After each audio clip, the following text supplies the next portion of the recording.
Yo, what is good, YouTube? Krishan checking back in with another video. Let's start today's video off with a recent physique update from the former Mr. Olympia Brandon Curry at just 1 week out from the upcoming Arnold Classic.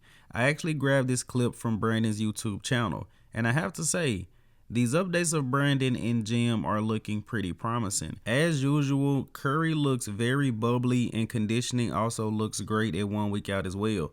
I don't think many people are expecting the former Mr. Olympia to come into this year's Arnold Classic and shake some things up, but he did win the Mr. Olympia at a point, so I would not count out Mr. Curry. And I should be putting out my Arnold Classic predictions very soon, but I think Brandon's ceiling in this year's lineup is 4th place.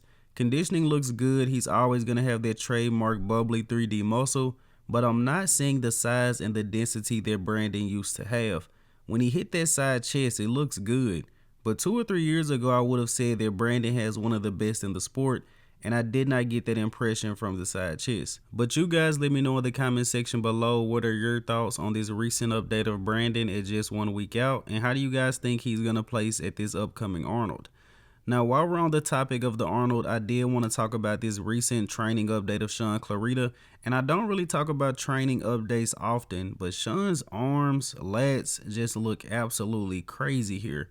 And I think the top 3 for the Arnold is pretty much locked up between Derek, Samson, and Andrew in no specific order. So we're probably looking at Carlos Thomas, Shaun Clarida, James Hollingshead, and Brandon Curry, and Akeem Williams all fighting for 4th place. It's going to be very interesting. Shaun Clarida is very complete, very muscular, brings crazy conditioning.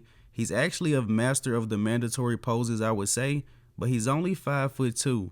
So again, he's a wild card and there's no telling how he's going to place, but I love what I'm seeing from Shaun and he could bring his best.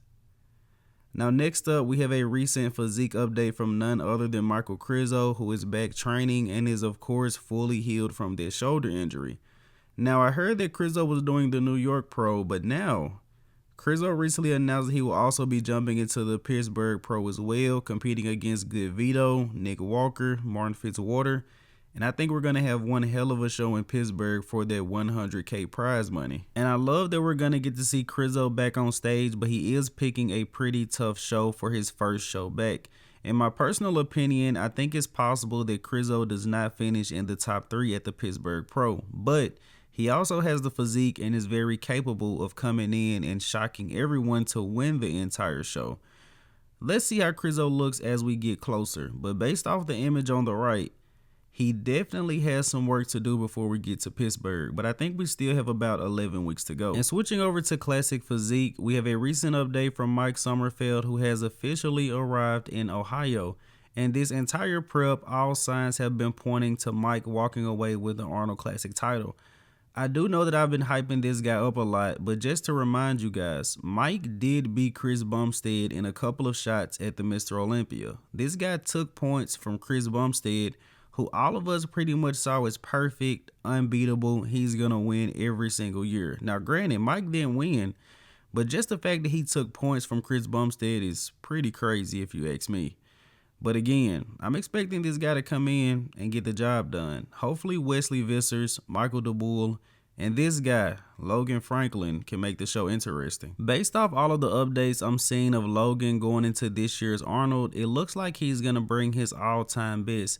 Not sure if he's a little bit lighter, if he's been practicing his vacuums, but his waist looks to be a little bit smaller and conditioning just looks ridiculous. But of course, when you're coached by a guy like Patrick Tuor, you don't really have to worry about conditioning much.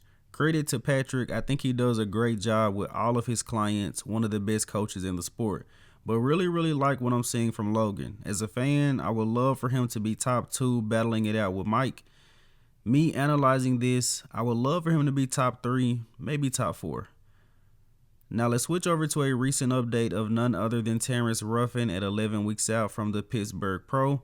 Most impressive update I've seen from Terrence so far, and I'm pretty sure as we get closer and closer to the show, he's only going to look better and better. Remember, Terrence is a guy that doesn't necessarily look the best at 3 or 4 weeks out from a show, but always seems to pull it in. And if Terrence looks like this at 11 weeks out, the division could be in a little bit of trouble. No telling how much extra size he's added, but I'm expecting about 6 to 10 pounds of stage weight. But let's go ahead and wrap up today's video here with the archive of the day. You guys let me know in the comment section below who is this legendary bodybuilder. And as always, I hope you guys did indeed enjoy this video. And if you have not done so already, be sure to like the video and subscribe to the channel. We are knocking on the door of 10,000 subscribers. I'm Shaun from Go Fitness, and that's it. I'm out.